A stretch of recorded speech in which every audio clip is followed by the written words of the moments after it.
There is a carbon cost to the convenience that technology affords us.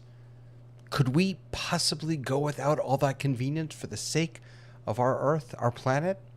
Or is, on balance, the technology that we use and enjoy worth what we might be costing our planet? We're going to discuss that and a whole bunch more tonight on The Rundown.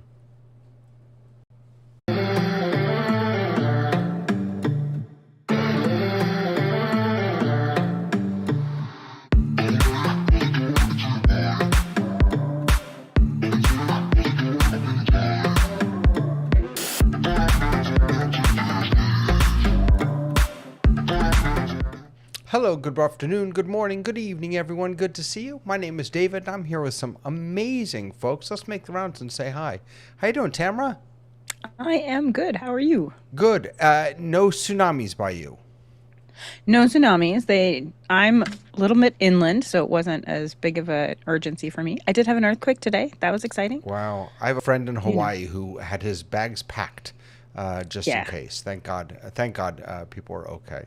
Thank God. And I feel like I should say, I love earthquakes, but obviously I don't like anybody who has to leave their house or anything like that. Of course. I remember the only earthquake I ever experienced. I was in LA for a summer, and it was a tiny one, and I happened to be outside, so I didn't feel it. And nothing. I didn't see anything. And then I went back inside, and everyone was running around like, "Oh my gosh!" And I'm like, "What? No one in my family felt my it only today. earthquake." Yeah. Oh well. No one had it. As long as everyone stays safe, that's all that matters. Safe like my friend Tony Mobley over here. How you doing, sir? I am fine, sir. How are you? I'm good. He's safe in Atlanta. It's a safe place to be, yeah? Yes, it's safe in Atlanta. Just Absolutely. hot. Good to see you, sir. And Glad to be here. look who's here. Mr. Bill Davis. Fresh off of his Comic-Con whirlwind tour. How was it? It was that. It was fabulous. It always is. You know, it is a temple to creativity, personal expression, all the things that the arts imbue in us, and it's just fun to be surrounded by so many people who are in exactly the place they want to be, doing exactly the thing they want to be for that week. It is that there is much joy to be had out of Comic-Con because I think of that. Bill, of all the costumes that you see, how much of that do you think is homemade versus people going out and buying this stuff? There are kind of tiers, and you get used to it. I look for the homemade. My standard the last 4 years has been, I scan this incredible crowd of monsters and people and everything you can think of going by, and I try to find people who look like they've spent at least 2 hours in a makeup chair. So I'm not looking for the bolt-on costume where somebody puts on a head, a space pilot helmet, and that's all they've done, that and a nice outfit. And some of those people are great when they make their own. That's very creative, and I celebrate that. But to me, it's the effort. And I always find people who just look like they've spent days thinking it through, making it happen. And it doesn't have to be complicated stuff. Early, I remember probably 5 years ago, a lady walked by. She was in her mid-30s, and she had built out of cardboard boxes a Millennium Falcon that was probably 7 feet long and about 5 feet wide. And she had her Yorkshire Terrier positioned in front as a Wookiee. To this day, that is my standard for Comic-Con brilliant cosplay. Oh my gosh, that's fantastic. There's a little tiny Wookiee. Yeah, and the Yorkie was cute. The Yorkie was quite happy, and she was wearing this spaceship and walking down the board, by the edge of San Diego Bay, and you just go, yes, yes, that's what it's about. This is your passion. You put the effort in, and it doesn't have to be perfect, but it's glorious. Yeah, that's what it's about. Fantastic. Hey, we have a little Wookiee here with us tonight. Hey, Sky. Hi. Our Well, I little was thinking Wookiee. the phrase, that was said, you never follow kids or puppies. So thanks, Bill. Thanks, Bill. Puppy. But I do have a tale to tell with regards to having lived through both the Whittier earthquake and which is closer to Tamara, but this is 20 plus years ago. But the other one was the Northridge. That was an earth shaker, and that did a lot of damage. And I was in Ventura at the time, but boy, we were in the San Fernando Valley, and we had to survive that. And then several years later, we moved to Seattle, and I'm thinking, okay, no more earthquakes. You also give up your sunshine. And then, sure enough, underneath Pike Market, there was a earthquake. And I'm up here, and it rocked and rolled, because we are on the tectonic plate up here, that whole volcanic So you feel it. shelf. We apparently I gave up my sunshine and I kept my earthquakes. Yeah. Hello, Seattle. Wow. As long as everyone's safe, that's the most important thing. And what I learned after I went to Port-au-Prince after the earthquake in Haiti down there was that it's not often the earthquake that kills people. And I think we're going to be talking about this conversation. It's the buildings that people build on top of the earth that fall on you. So there's Yeah. is it, so maybe we should all be living outside under a tent. Possibly. Might be hard to get the news if we were doing that.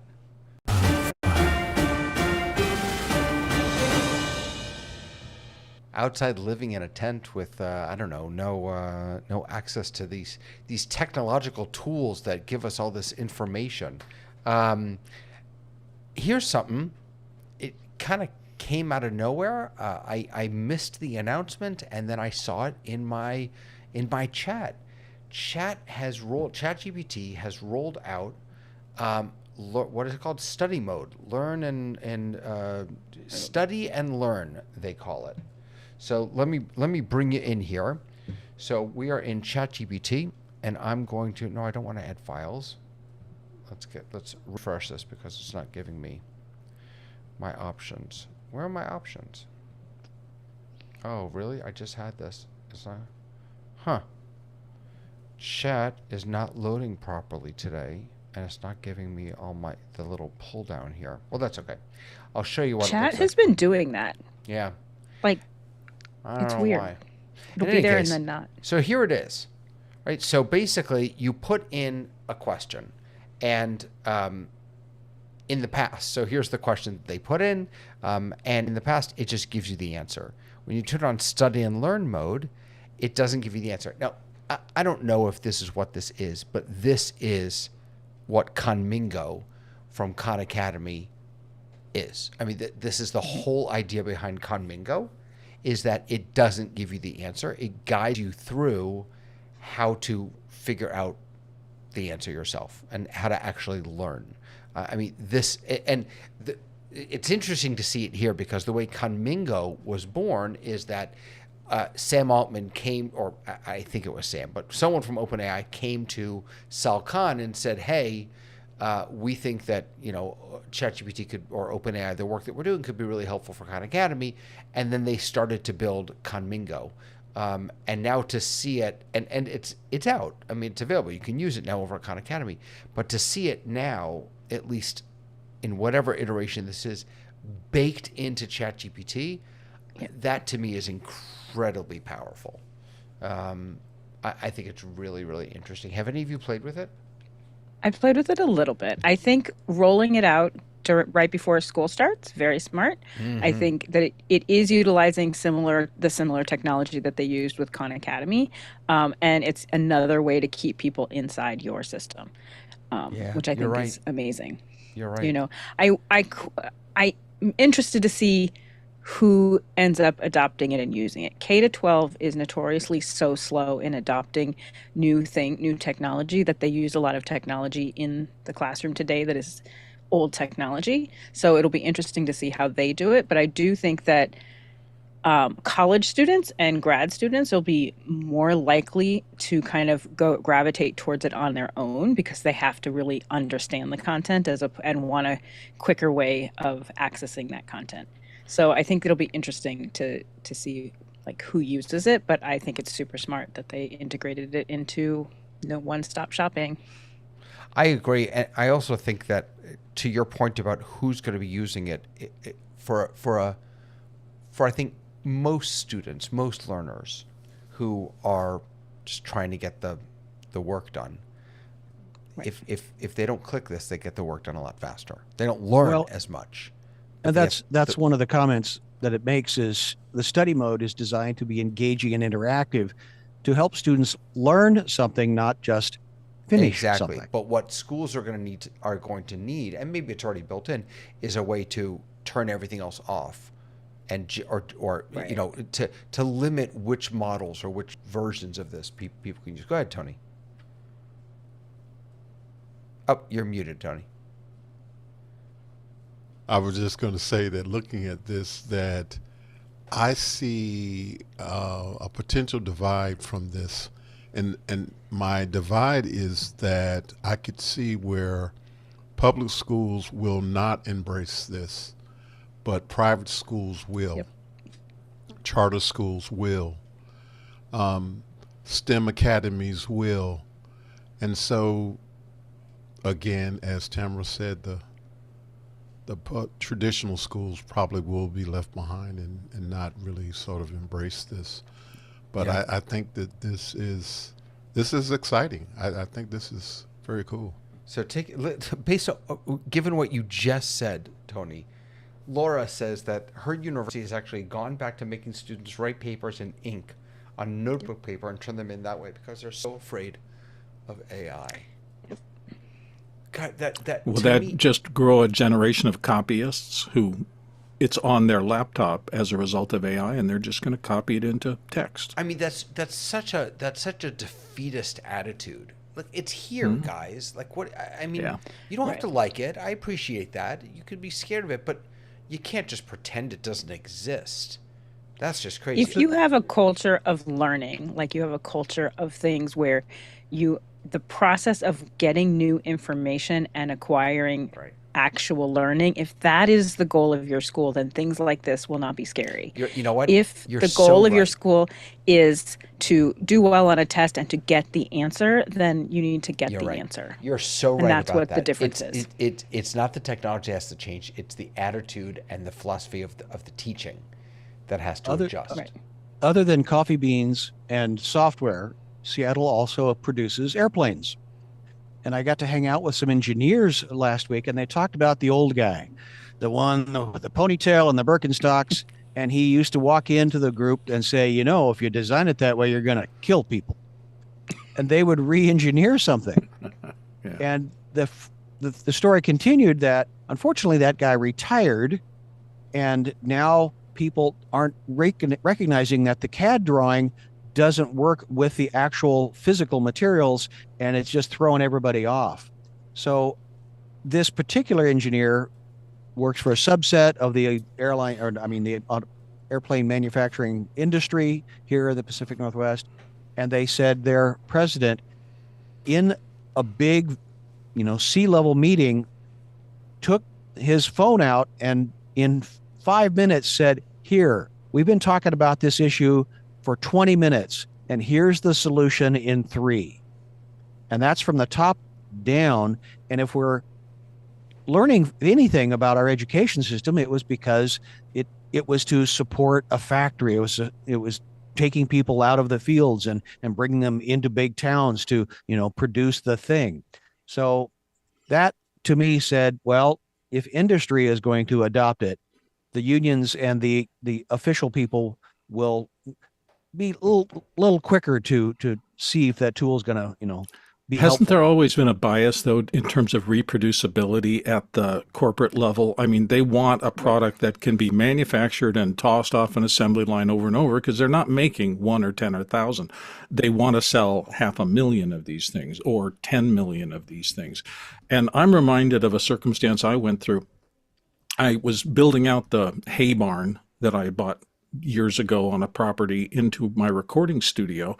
And I had learned that for the control room where I was going to be opening microphones and doing that, parallel walls are a bad thing. They create standing waves and you can get all sorts of messy audio from that. So I designed something just on my basic level that had multiple sides, but none of the angles were right angles or even 45-degree angles. They were all really weird, acute angles. And I went to my general contractor and I said, I need you to build this for me, find somebody and draw it out. And he said, we can't build that. And I said, why? Well, it's just because none of the angles are right.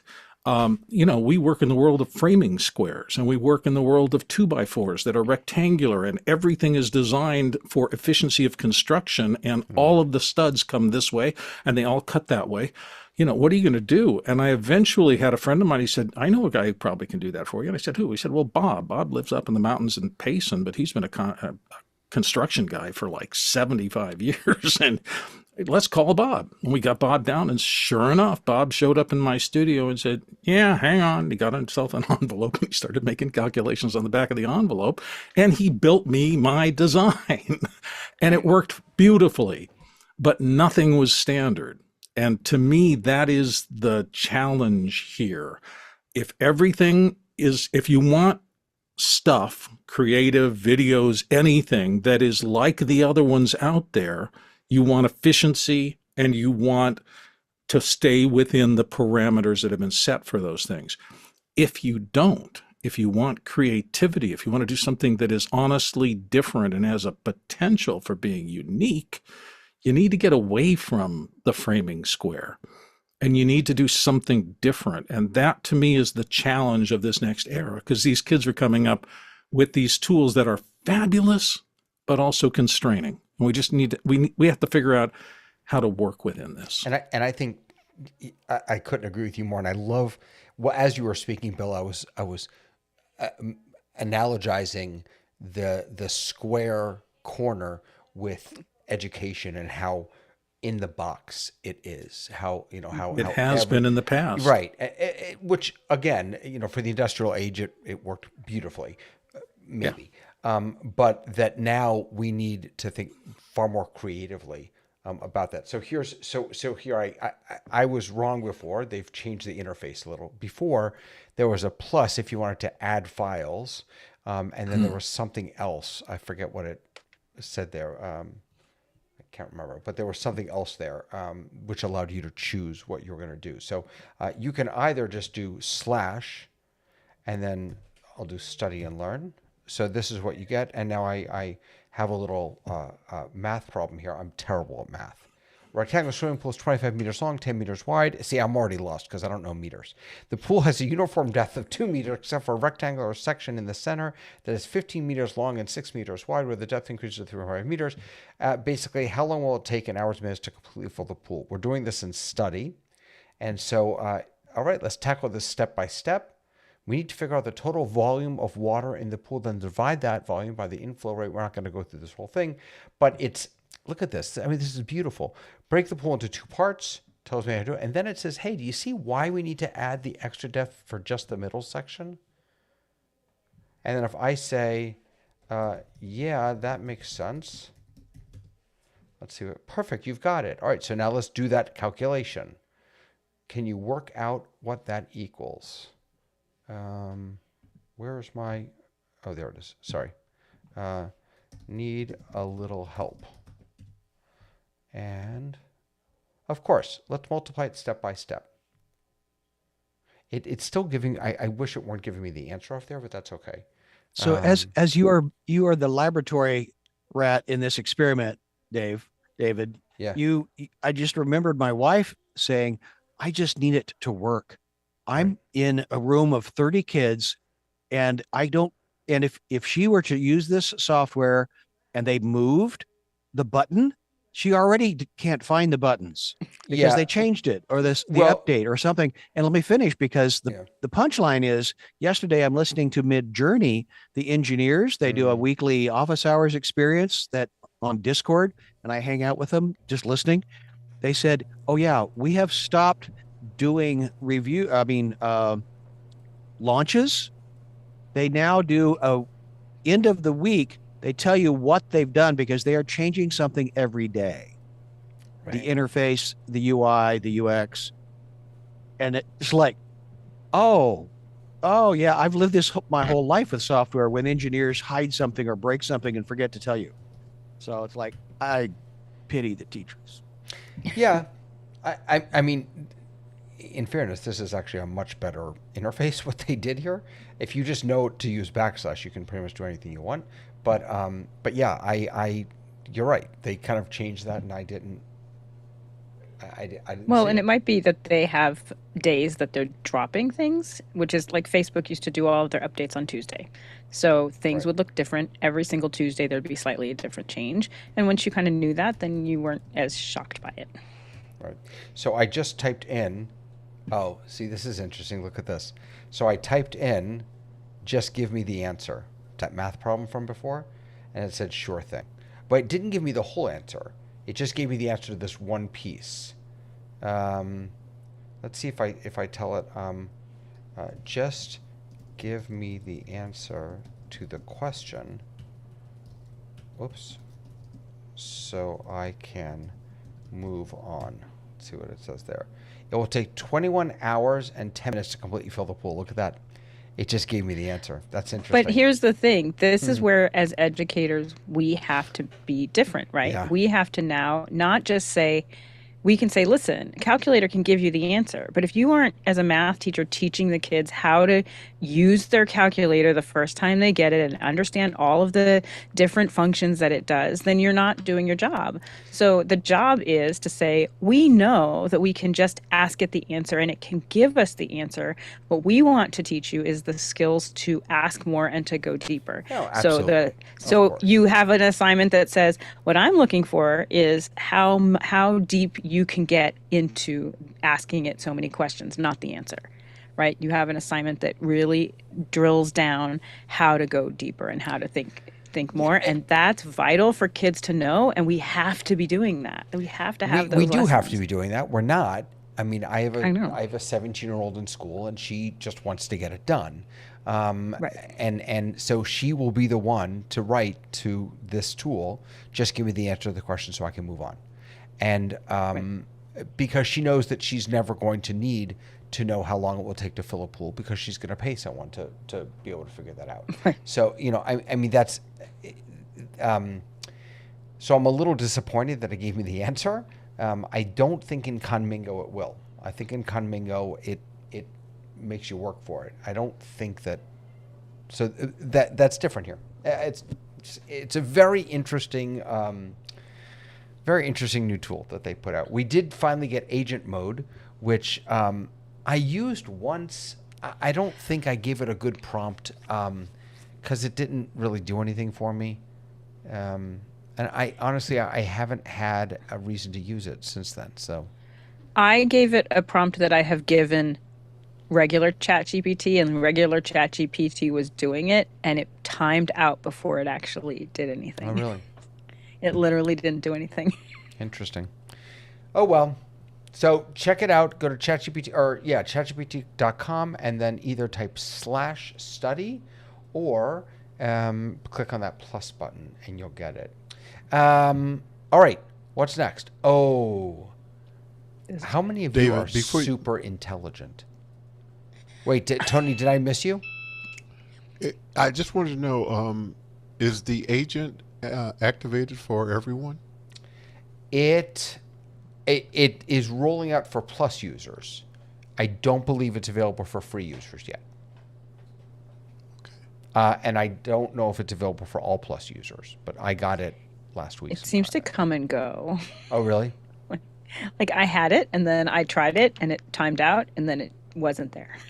You know, what I'm waiting for, and this may not come, but what I'm waiting for is for chat to be good enough so that I don't have to make these choices at all. So, for example, right now, if you really want to use these tools well, then you have to choose, first of all, the right model to use. And there are lots of models to choose from. And then you have to choose the right, tool to use, deep research. So, should I use O3 deep research, or should I use study and learn, or should I use Canvas? Right now, the choices are overwhelming to me. And so I don't frankly know when should I just type into ChatGPT and when should I type into agent mode. So I'm waiting for the day when all this stuff is smart enough to just let me just type and it will tell me what tools it should be using. I blame it on ketchup. Remember when there used to be one kind of ketchup? Go into a supermarket aisle now in a good store and look at the ketchup aisle. Yeah, but 72 different kinds of ketchup. But it's all about Heinz. I mean, well, that's just it. You go back to whatever you're but familiar with, and the rest of them, they're all jockeying for permission. And maybe you want the spicy ketchup with anchovies for this meal. Maybe not. I'll never try it. That sounds awful. All right. Doesn't it? Can we please talk about how super intelligent we all are? Is Mark Zuckerberg. What? Well, I have okay, yeah, let's do the Zuckerberg and then I have an exercise to Okay. to test that question. Oh, to test how smart we are. Yeah. So Mark Zuckerberg says he published a letter outlining his vision for personal super intelligence. I've watched a few videos on this. I read a few articles. I'm gonna be honest. I don't get it. I don't really understand. Did you read his letter? Well, yes. And he talks about how it's going to help us be a better friend. And I don't know. I'm not sure that I'm fully grasping the personal piece of this. It doesn't sound like he's talking about using super intelligence to be more productive. It sounds like he's using it or wants us to be able to use it to enhance our personal lives. And I don't get exactly. So you exactly. actually just said it. Really? You said it exactly right. So what he's saying is that everyone else is focusing on how ChatGPT can be used and how AI can be used as a productivity tool. It's going to save us so much time in doing emails and organizing our lives and doing tasks that we don't want to do. And what he's saying is that's kind of not the end all be all from their perspective. From their perspective is if we had something that could act as our super intelligence, that could be kind of an extension of us, extension of our brain, then we wouldn't have to use it to waste time doing just productivity things. It could be used so that we can pursue our goals, pursue our dreams, and it could be part of us, so helping us become more empowered as individuals. It's totally on brand for Mark Zuckerberg, right? This is exactly the guy, like it's completely like the thumbs up, the putting a thumbs up where it genuinely has good intent behind it, where you're like, listen, it's so amazing that, we're not going to have a thumbs down. We're just going to have a thumbs up. And that's going to make everybody so happy. And it has now shown that most people are depressed because there's a thumbs up and they're not getting enough likes. Yeah. But it feels like, but you're right. It is completely opposite of what he's saying is that it will be an equalizer where everybody can have a super brain because they will have a device to help them, that will get to know them, that will understand what they're thinking, and then empower them. If they're a little low in something like math, that's okay because you have a super brain AI to help you so that you can go and pursue your goals. And I believe sounds to me like the Zuckerberg version of the me they transition that most reasonable people go through. I mean, Right. when you're young, it's all about me. You form a relationship somewhere that's important to you, and all of a sudden you have to switch the me to we because there's somebody else I have to take into consideration. Eventually, and in a lot of people, not everyone, but family comes along, and suddenly everybody's, well, the heads of household, it goes to they. It sounds like Zuckerberg's finally hitting the theys. He's spending a lot of time thinking about, it's not just about what I want, and it's not just about what the person next to me and I want. It's now he's starting to process all of the things that are changing in terms of their effect on the outside world, not because of regulation, but because he's starting to feel it. I know I went through those stages. The and I thing think most is, people do. it is empowering, right? And it is equalizing. So the concept of it, it's easy to kind of laugh at it because it seems so anti what we've been talking about for the last 6 months. But what it's generally saying No, is, I'm look, laughing at it because I think it's stupid. no, but here's the thing. What it's saying is on its surface is that it will equalize people. It will allow you to have a superpower, to be more personalized, more accessing something that it'll kind of equalize us out. You won't have to be a super brain because you can have support when you need it, and it's more of a support thing so that you can spend your time, instead of doing tasks and things that you don't want to do, you can spend your time doing things that you really are interested in doing, things you want to pursue. So on its surface, that sounds great, but the problem is that that's exactly how all of the Zuckerberg things happen, and what we're failing to really say, which is why he would care about it. He doesn't really care that I have personal goals that I want to fulfill, but that gives him more information to target me in different ways, to sell me things and to utilize my data. I mean, and that's it's not a business move. His letter is not a business move. It's kind of like, look how cool this is. Like, we have this cool thing.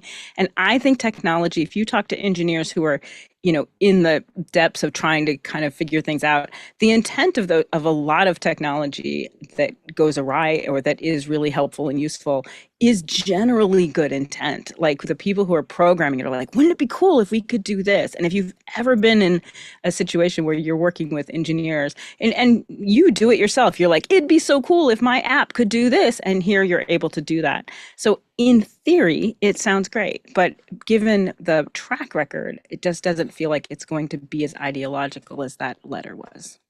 I could be wrong. And I hope I'm believe wrong. he said that. My reading this week has been obviously the Reader's Digest, because I'm that age, and it talked about what's the big prize, the Peace Prize that you get, but it's from Nobel. the person, Nobel. Yeah, Alfred And Nobel again, Peace Prize.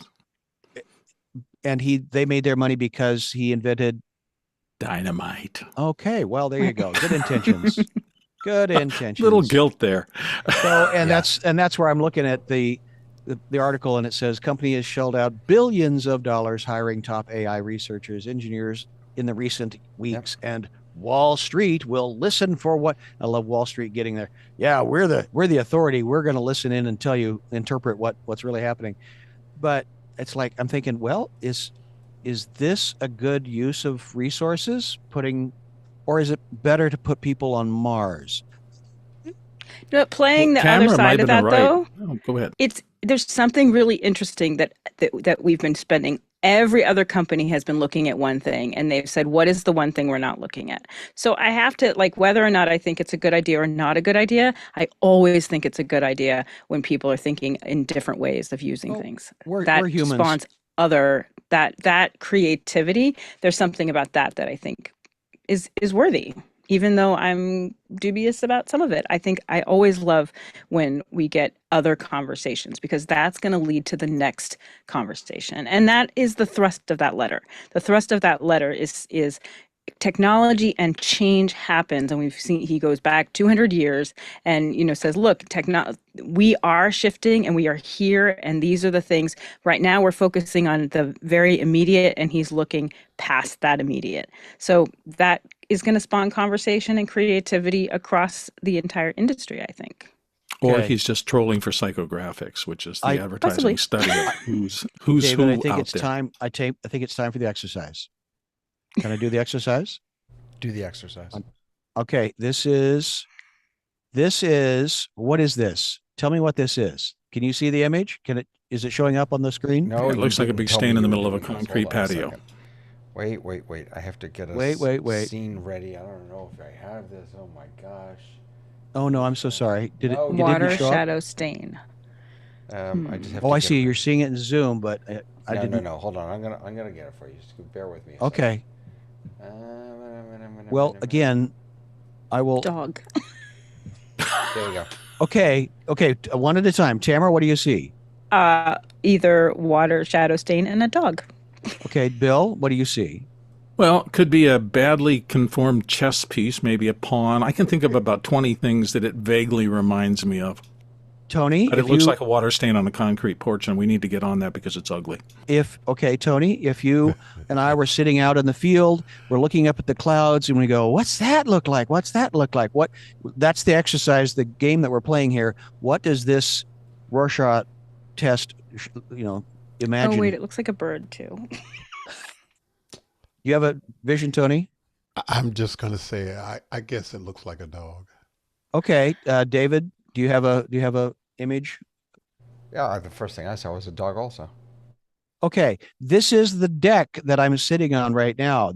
This last week, I pressure washed it and I was moving the moss around and it turned into an art project.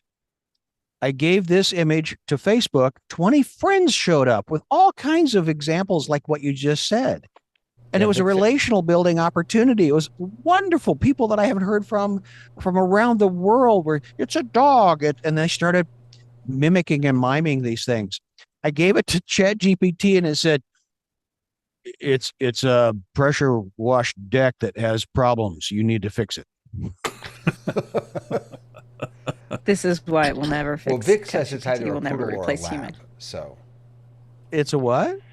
Vic says it's a poodle or a lab. John says it looks like a puddle. At the top, it looks like a bird on top of rocks My or a that's what fountain. Yeah, that's what my wife did. She had there was an eagle going a crow going one way, and then the other. Most of it was a dog, and then they got very personal with what Hanna-Barbera character it was, or Yogi Berra. The white Calling spot Dr. at the top Rorschach. looks like Calling an Dr. eye. Rorschach. Yeah. So again, the imagination that we have that's the creative test. I'm going to be throwing this at any AI from now on and see what my large language model, if it's going to really love me or if it just wants my money. Well, now see, if you had put that into Meta's new super personal, whatever the heck they're building, They would have already had my money. It would have told you whatever you wanted to hear, just to make you feel good about yourself. There you go. All right. So I don't have a problem today, but I do have show and tell. Okay. So this past weekend, I was in Palo Alto with my brother, and he worked on the what is this car called? What's the Google car that they bought the company? Well, that's two different questions. What's Google has a What's the well, name of their? I just blanked on Waymo. the name. Waymo. Waymo? Yes, Waymo. So he used to work on the Waymo car. And okay, because so Google also has their own version. Yeah. So I took my first ride in a Waymo car.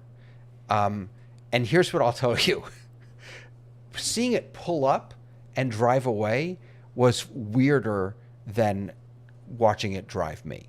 Like watching it when I was sitting in the car here, okay, I was, it's like being on a train. Like, you're not the one driving. Okay, no big deal. But watching it actually drive away, that was a little crazy. I mean, I will say, it was fun. Here it is just kind of driving away. All right, see you later. Or wait, maybe this one. Yeah, there it goes. No one's in the car. Like just... My favorite is as it comes up, the little cap beanie up on top has your initials on it. Does So it you really? feel it. Oh yeah. I didn't even notice that. Oh yeah. That's the best Oh, well. part. Well, not the best, but it's one of them. That was my show and tell. All right. Let's get into it. Let's talk about the carbon cost of convenience. I want to start with sort of a big picture and an unfair question. And the unfair question is the I think we can all agree that technology has afforded us tremendous convenience, from purchasing to communication to work to connection. I mean, just everything. The convenience that we have having a supercomputer in our pocket, in our hand, the ability to talk to people all over the world with the click of a button. So let's agree that technology has given us tremendous convenience. The unfair question is it worth the hidden environmental costs? And I know that we haven't yet established what those are, but I'm not sure that we need to. I think it's pretty well known that all these things that we do, all these things that we create, all this energy that we consume, not doing anything great for the environment. Sorry, I jumped out there for a second. I actually on the drive home today, I was having a conversation with ChatGPT about a project I'm working on. And then I stopped it and I said, actually, I have a separate question. How much of a carbon footprint am I leaving right now by having this conversation with you? And its answer was, don't worry about it, David. You're fine. Like, this one conversation is not going to tip the scales. But when you realize that there are millions and millions of people having this one conversation, that's when it starts to really make a difference. So I guess the unfair question I want to start with is it worth it? Did chat respond? I'll give you that second perspective, or did you interpret that? What do you mean? Well, it said, Dave, don't worry about it. Right. And then you continued the statement, but think of the billions of people that are doing this. No, it said that. It did. That. Okay. Yeah. Okay. So here I actually have the conversation. So let me see. This conversation that we're having right now and the research that you did to create this briefing, what's the environmental impact of this? And then it says, that's such an interesting question. The environmental impact of our conversation research I did is actually pretty small. Each query uses a tiny amount of energy. That energy consumption translates into a small amount of carbon emissions. When you scale it up to millions of users, it adds up. But major AI companies are working on making data centers more efficient. So while there's definitely an impact, it's relatively minimal. So then I asked, so is that the truth for AI in general, that it consumes less than other technologies? Because he said that the impact is relatively minimal, especially compared to a lot of other tech-related activities. And then he said, see what I just did there? Then he said, it really depends on what you're comparing it to. On an individual query level, AI doesn't use that much energy. When you look at the bigger picture, it can be quite energy intensive. And then I asked, are there things that those of us who use AI regularly are things that we should be doing to lower our carbon footprint? And this was actually an interesting answer. It says one of the easiest things you can do is be mindful of how often you're using AI-powered services and keeping your queries efficient and to the point, which made me think back to all the times that I say please or thank you or all those filler words. That's making it work harder in tiny, tiny ways. And then I asked about the idea that convenience, our human convenience, and the conveniences specifically that technology offers outweighs the carbon costs. And it gave me a very unhelpful answer, saying it's a balancing act on the one hand, on the other hand, ... So what do you all think? The problem is it's so veiled. You really don't know. You remember the first time you turned on some Wi-Fi sniffer and you found, oh my God, how did I get 40 different things pinging my router? Where are they coming from? And you look through and you say, oh, my Blender's talking to it, whatever. I'm just saying there's a ton of stuff going on that it's outside of our daily thought. To me, I read an article maybe 2 years ago about how as they continued to build data centers, that they were kind of following the Amazon model of we're going to lose money for 10 years. I mean, we're vast amounts of money because we think this idea is eventually going to get traction and it's going to create huge fortunes. And Jeff Bezos was right about that. But those 10 years of significant multi-million dollar losses to get to the point where it had the value that that investment could usurp and go way beyond.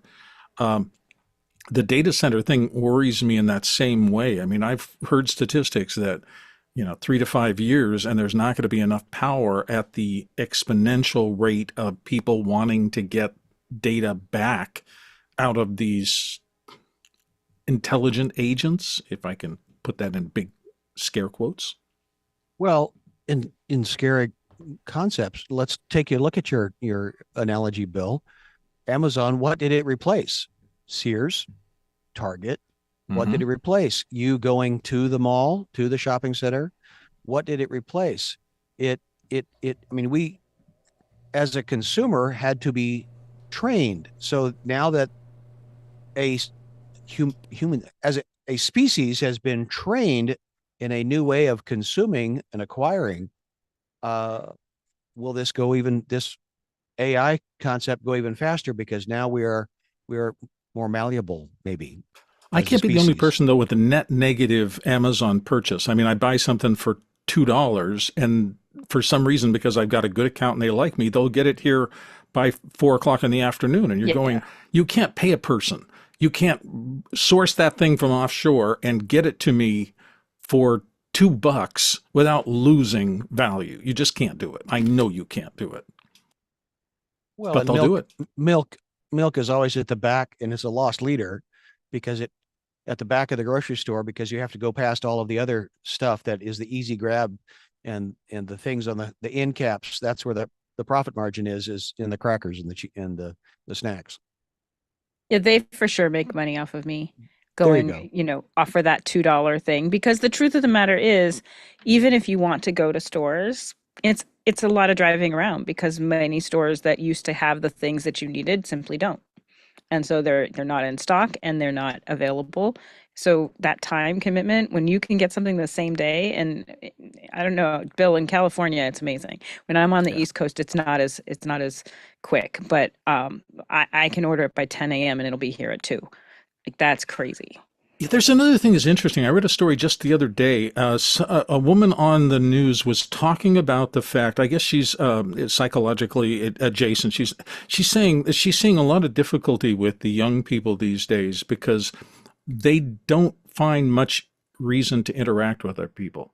They're online when they're home. They're literally not going out into the world and talking to other people, and they're not developing those skills. Everything is easy enough to click and get. And so you're getting this class of kids who are sedentary, uh, unsocialized, and it's a pretty wide ranging, according to her, it was a pretty wide ranging group of people that we're training into being kind of vegetative.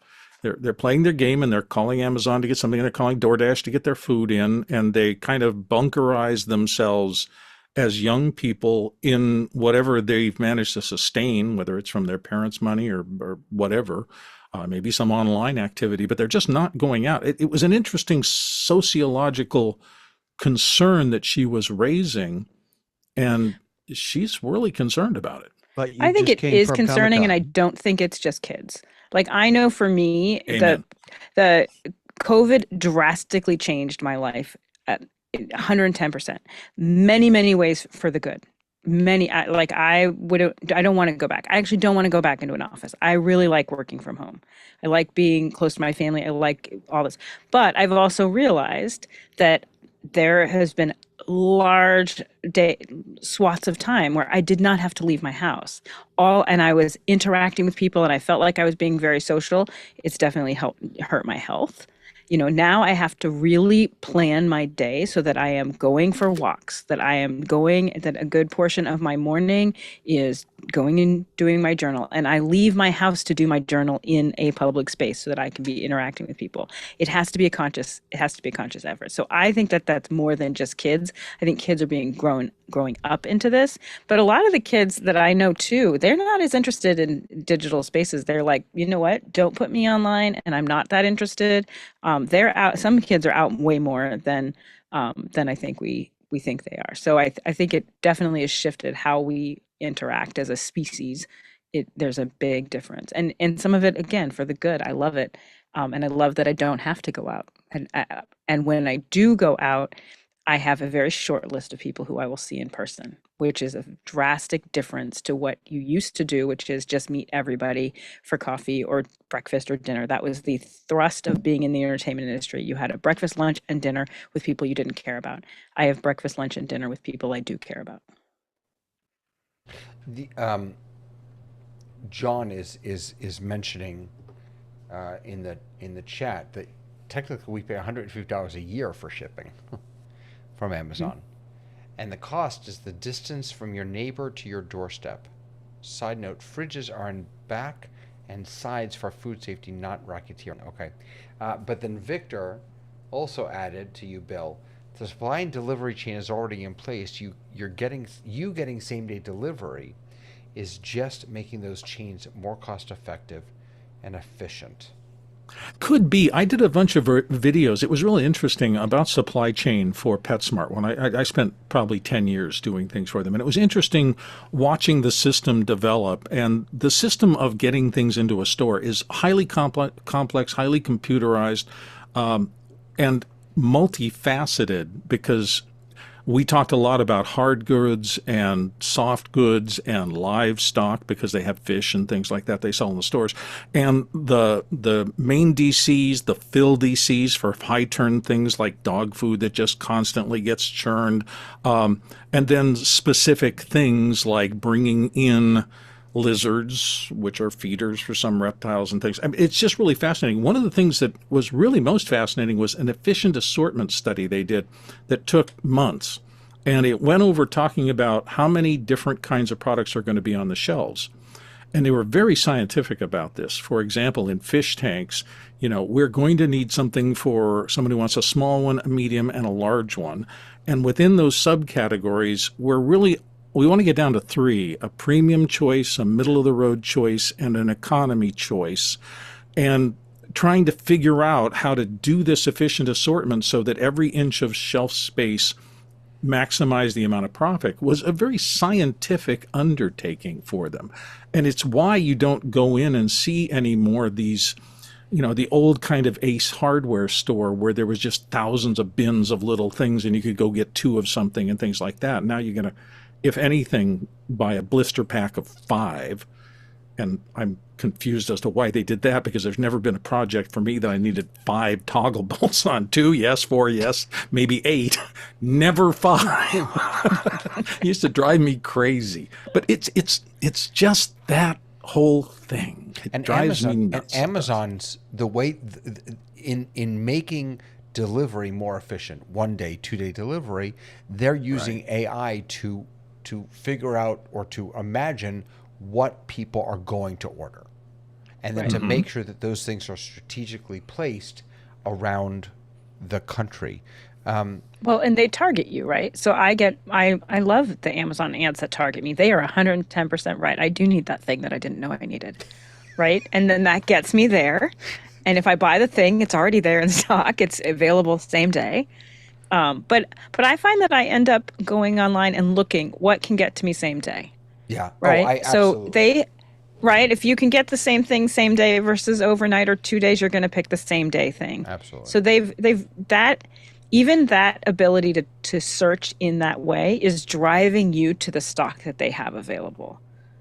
So that is a perfectly really good study in utilizing data to set yourself up for success and taking out the overhead David, cost. So Sky, let me just throw this one got comment statistics in, Sky. in here. Hold on a second. Yeah, go. And so Vic says, I use Amazon, and I'm right with you, Vic. I'm the same way. I use Amazon for almost everything except groceries, which Walmart delivers. That has helped me place a higher value on in-person interactions when I choose to venture out. That sounds like you, Tamara. But my question about the cost of convenience is what Vic and I do of using more digital resources, we're leaving a higher carbon footprint probably by doing this for our convenience, and we could argue that it's so that we can have deeper relationships. So when we do put the time in it, is it worth it? Is it worth it? Sorry, For Sky, me, it is, and I go.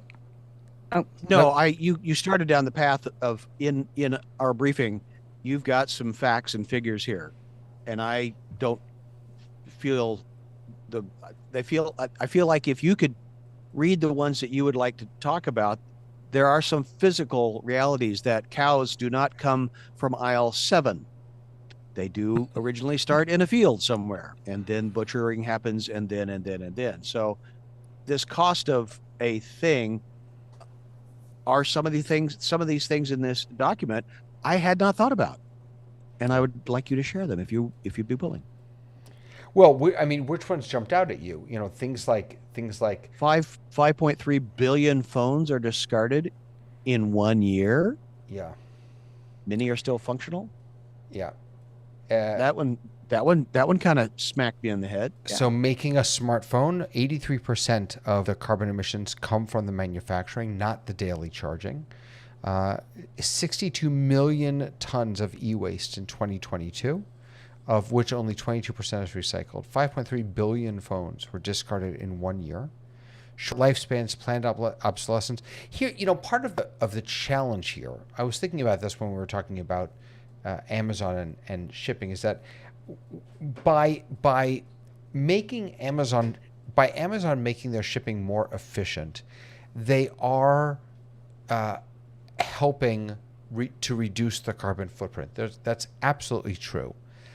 At the same time, these companies are not making these choices, I don't think, to reduce their carbon footprint. Apple doesn't make a new phone every year in the hopes that we won't buy it and get rid of our old one. They want us to get rid of our old one, and we all do. We don't all do it, but not necessarily. many of us. Go ahead. But you have the choice not to, right? Of course So like I went from an iPhone 8 to an iPhone 15. I will use these until it wasn't dead. It was fine. Right? So I mean, you can make different choices. We can make recycling easier. Those are things that we can do. I am absolutely not willing to give up. And I go a step further than all of you because I go to Amazon Fresh, which means all of my things are right there in my Amazon account. I can literally just order from there and pick it up, or I can just go in. And the people there, if you want like good customer service, like it's amazing. They make the personal experience almost seamless. I can order something online. I don't like it. I take it right back to Amazon Fresh. They give me $10 off on my $10 off for me to stay in their store and shop around. So I think that they are a perfect example of creating these seamless experiences. Every time this comes up, and I have people in my community like, I'm never shopping at Amazon. I'm like, you do that. Right. You do you. I cannot like imagine, because I've even tried, being the driver to elderly people. I go and I do the rounds of things, and it makes me crazy how much we end up driving all of the places and then coming home and I help them order it online, which we could have saved. Okay, and so to that point, John says, in kind of arguing with what I was saying before, and neither of us are entirely wrong, but is delivery really worse? The Amazon truck is electric, propane, and carries many items. Me driving is gasoline carrying thousands of pounds for a handful of items. Okay, yep. Yes, that's entirely possibly true. I just, for the first time, had an electric Amazon truck delivered to me. I've literally just for the first time, I think last week. And you're right. Victor says the return policy, the Amazon return model is unparalleled. That's a whole other piece, by the way, of this, because what the stuff that we return doesn't go back to Amazon and then get resold. Right. It's either thrown away, or it's put on pallets and then sold to the highest bidder. So there's a tremendous amount of waste there also. Yeah, particularly in clothing and things like that. The number of clothing things that get tossed off shelves and then thrown on an island somewhere offshore is crazy. In your briefing things, I was interested, this big tech leads in clean energy procurement, for example, Google and Amazon, but growth is still outpacing progress. And that to me is the key here. we continue to consume more and more and more as consumption becomes easier and easier and easier. I mean, my gosh, I punch a button on my phone and something shows up in 3 hours sometimes Right. now. And so it gives a whole new meaning to the idea of impulse purchasing. And a percentage of my impulse purchases, I look back on it and go, yeah, I really shouldn't have done that. There was another Now way we to know get around who's the fault. It's Bill. Stop It's all doing that. Bill's fault. Stop. Exactly. Stop. It's Bill's fault. Here's the guy who owns two phones, right? A business and a personal phone. And so I retire my current phone and it turns it into the personal phone so that my business phone is deductible. Yeah, I used to be able to hand my phones down to my girls. Now they have the nicer phones Yeah. than I do. Right, exactly. Hey, I will tell you though that method works because now my son is handing me his iWatches. There you go. Perfect. I'm being handed up, down, back. The reciprocation is not a bad thing. So we Give were it up a talking. little bit for Apple for saying turn it in and we'll pack it up and give you something for it. Right. At least to get it back in the recycling chain. I'm sure that doesn't cover all of them because they sell so many gizmos, but some of them at least.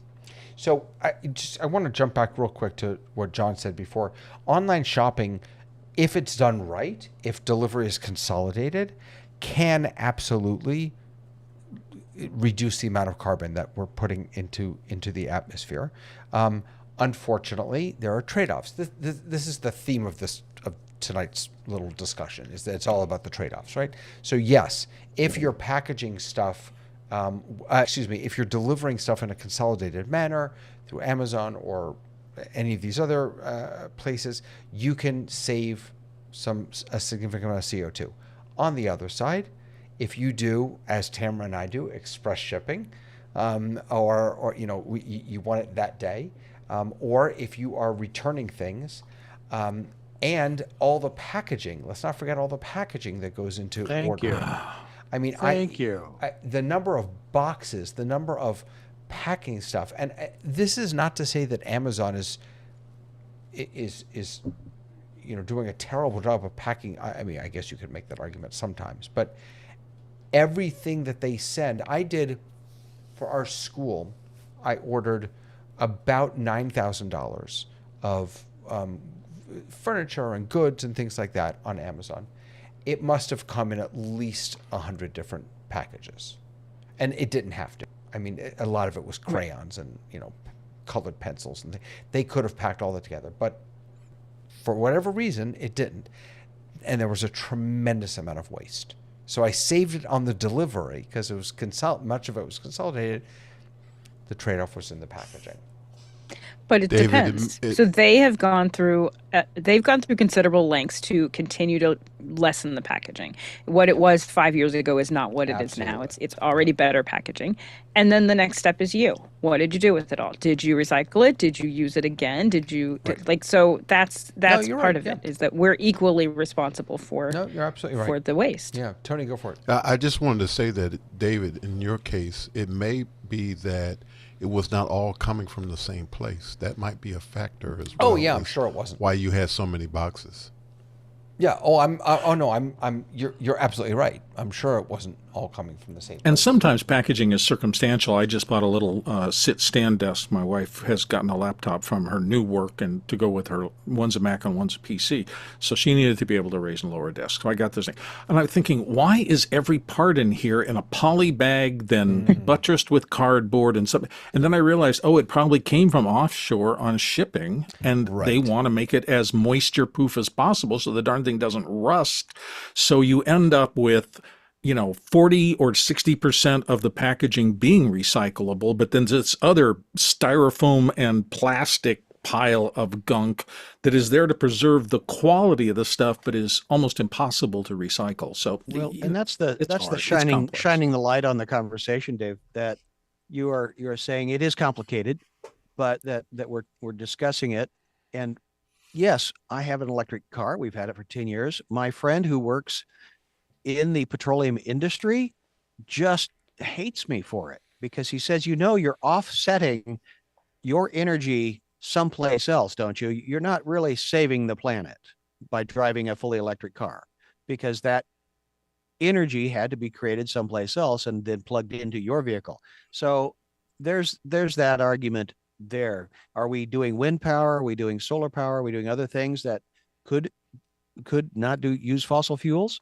Well, it would put him out of work. So maybe that's why he hates electric cars. We can also choose with Amazon, which I never do because I want them same day or the next day. If you're ordering multiple things, you can click the box that says, please do on my delivery day Right. so that everything is Put it all together. consolidated. So Absolutely. like there are things we can do and we're not willing to do. I'm not willing to do them all the time. If I need it, I Hashtag, probably do. start need a hashtag movement, Tamara. Be I responsible. mean, I'll use my Hashtag- phone until it absolutely, until, 2 or 3, 4 years. I'll use my phone for a long time. But, But some of the other is based on time and until MySpace know. comes back. But I just want to, Tamara, what you just said is, on the one hand, yes, you and I, we need to do some repentance for, Right, needing things same exactly. day. But that, we're not obsessive compulsive. That didn't happen in a vacuum, is what I'm trying Right. to say, is that Amazon has taught us to be that way a little bit. I don't mean to Right. be dumping. I'm not dumping this on Amazon. I'm just saying that there's an interplay or a partnership going on here, and technology is, as much as it is advancing us and making our lives better, it is also teaching us to be less patient, to want it right now, and to do so even at the expense of the environment and the world that we live in. And sure, technology will, I think, in the long run, probably make it better than it is now. It can only be better. I think it will, and I think that it's so easy to blame Amazon, which is a fairly new technological company that has been, we were starting with fast food way before Amazon, which came in styrofoam packaging, and the convenience. So our Amazon came along at a time when we were already starting to see the benefits of being trained that things can happen now. If I don't have to wait for dinner time, I can just drive through, right? Mm-hmm. So I think that technology has definitely shifted things around.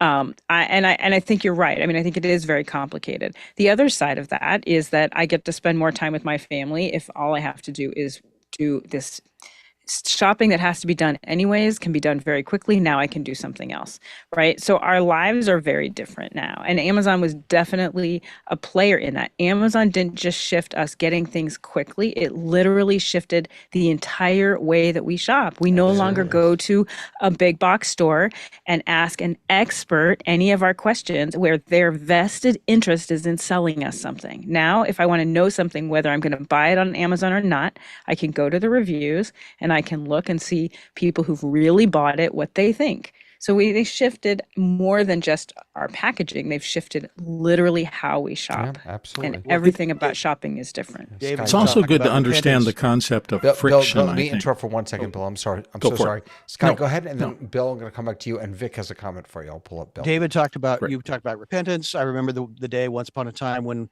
if I still had checks in the checkbook, obviously I must still have money. Well, that Yeah. analogy has been modified to, well, there's still plastic on the card, so I must have money. But I guess what I'm hearing is accountability for what is the real cost of a thing. And I love that we're discussing it and not being ignorant that because I still have checks, I must have money. Yeah, you know what, Sky? I'm not sure if it's accountability as much as it's awareness. Like you said, I don't. You know what? I never think about the carbon footprint of using ChatGPT. I just don't. I don't. Period. I don't often think about the carbon footprint of using my phone. I don't often think about the carbon footprint of ordering from Amazon. So if there's anything to take away from this, it's that, and I'll just speak for myself, I should try and be more aware. I don't know about more accountable, but can I, at the very least, realize that I have an impact on the world? Bill, I just want to share that Vic put in the comment, and I can really relate to this. He said, I recently bought a new chair that had some assembly required. I was grateful for the packaging that isolated the different parts, like separate poly bags for each size bolt set. And I completely agree with that. Yep. Because I wouldn't If know you're how an to algorithmic assembler, that is the best thing in the world. I did the same thing with this build. I made little pots for all of the different A bolts, B bolts, C bolts, and if you're organized like that, it is great. I wanted to talk a little bit though about the concept that I'm increasingly aware of, which is friction, and that a lot of marketing is done now based on the idea of removing as much friction as humanly possible between the purchaser and the shipper. And this first hit me when we made that big transition into subscription models, because I was talking to somebody and we came to the conclusion that by flipping the script on purchases so that instead of opting in to buy something, I'm going to go to the store and buy it, we're going to make them opt out. In other words, you're on a subscription, it's going to come if you don't do anything. That idea reduced so much friction in sales that the world jumped on that. And almost every intellectual property seller now wants you as a subscriber because they understand that if you get the flu and are down for 3 weeks, you keep paying them. And if you get hit by a car next week, it's probably going to be a year before somebody turns off the tap on your credit card. And this idea of friction between the urge to buy and buying is what everybody's doing. I think, Tamara, it's very much what you're talking about. You know, Amazon and these sellers who will be happy for a $10 purchase to bring it to your doorway and set it down for you in 3 hours has eliminated all the friction for you from the urge to satisfying the urge. And I just think that we ought to be talking to kids who are coming up, and we used to teach them the 3 R's, but I think there's another concept here about how some of these constructs make it easier and easier to spend more and more of your accumulated wealth or money and just let it slip out. I mean, I'm still finding things occasionally, you know, that Linda, before she got the 2 jobs she's had, you know, did a resume service, and it was $4.95 a month. And I didn't quite know what it was coming off of and where it came. And that lasted for 8 months. Now, will that hurt me? No. $4.95 a month coming out for 8 months is not going to damage my life. It might damage someone else's life, but it happened, and it was just leaking. All this money leakage, and I don't think kids are anywhere near aware of the fact that that's how the system is getting set up. And they're probably predatory credit card people in all the colleges like there used to be when I was in college going, let me just sign you up for this, please. Don't mind the fact that's 23%. Kids are talking about it more, though. If you look at TikTok, there's a whole group of TikTok budgeters, and people are putting money away. And these kids are like 18, 19, 20 years old. And my nephews are 20 and 21 and 17. They are way more budgeting savvy than I was at that age. They understand, you know, where they have to put money away. They're way more savvy than we are because they're having conversations. The Gen Z are having conversations about salaries. They're having conversations about where their money can go in ways that I never had those conversations, right? So I think that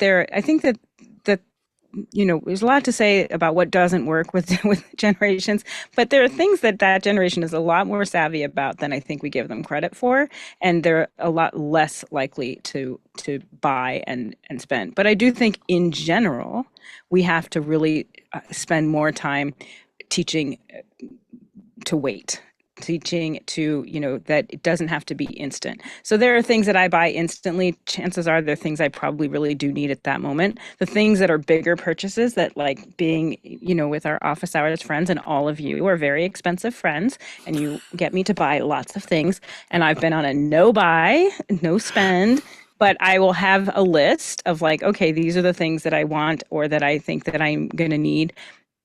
I can wait much longer now, right? Because, and so that's the thing that we all have to do is get into a habit of not being, you know, I'm in the habit of, if I want something, I put it in my cart or in my waiting list. You know, I put it in my later cart, and often I never end up getting it. So I do think you're right. We have to really we have to really instruct and do more work on being patient and not getting things instant gratification.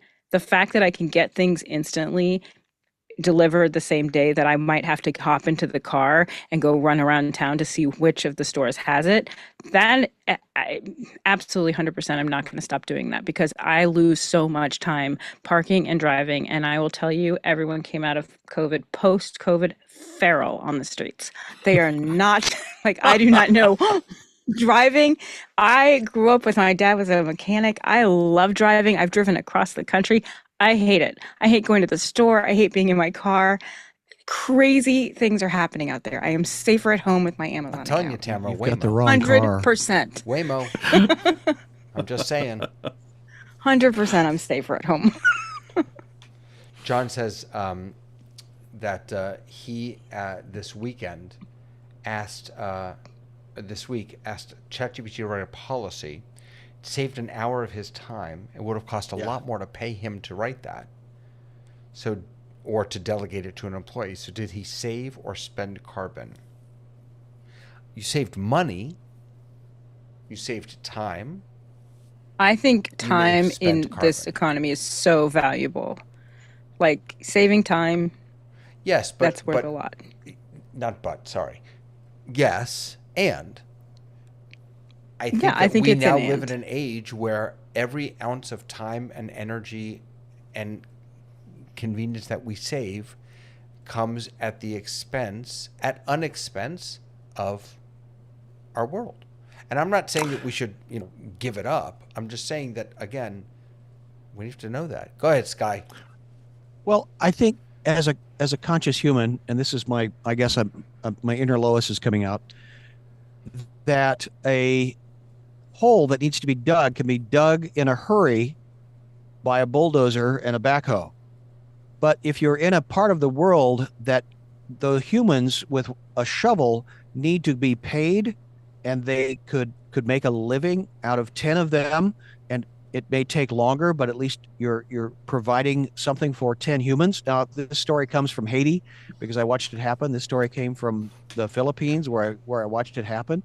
And the conscious choices are, do you feed 10 families or do you dig a hole with a backhoe? And yes, it's efficient, but in the overall sense of humanity, I think there's a context there that we need to be conscious of. That's my inner Lois, and we're done.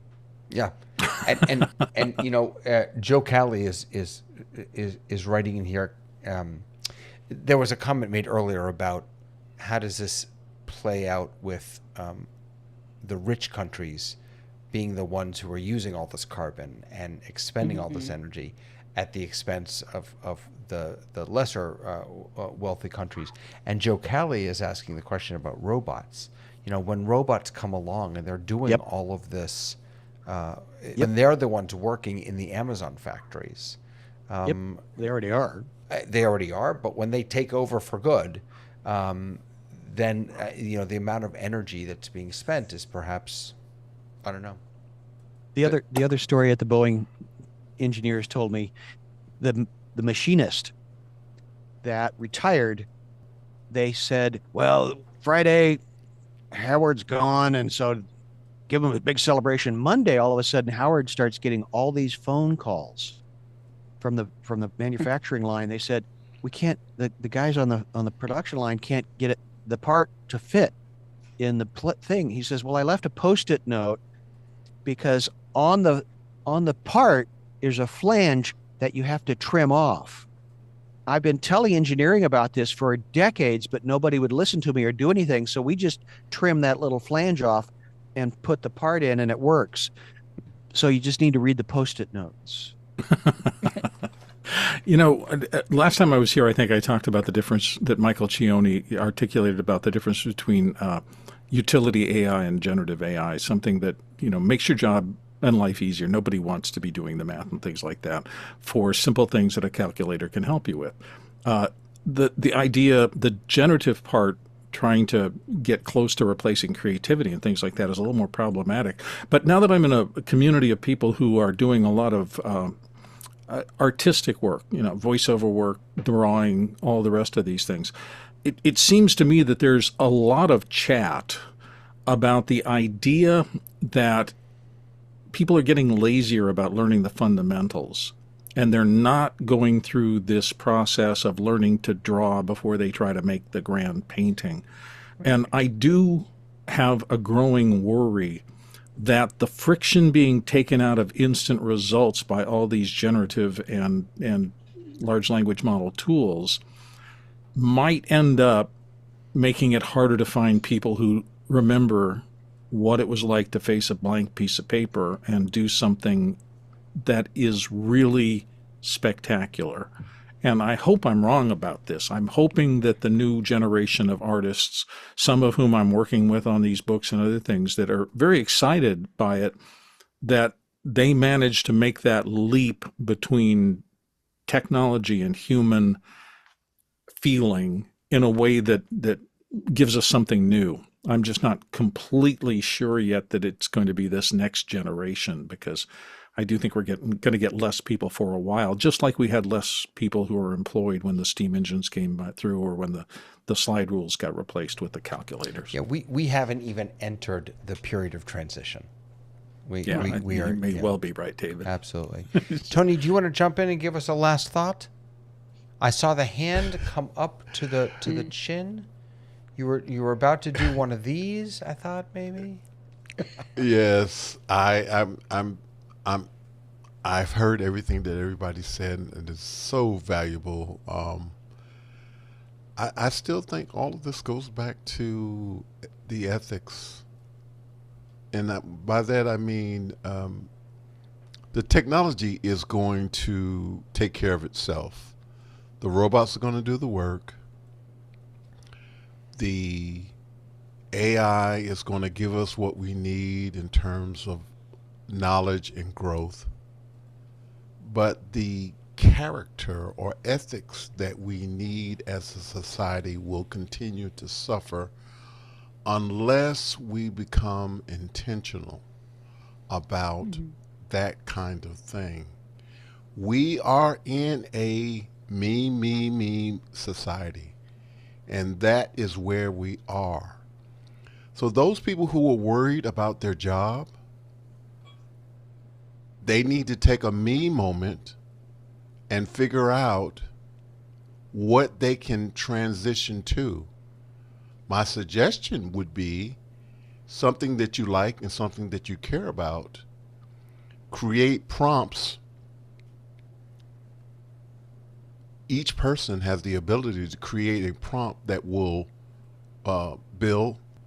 be creative for them in terms of making it unique and special. If you are using your own ingenuity in terms of creating prompts, so creating prompts is a new job title that could be out there.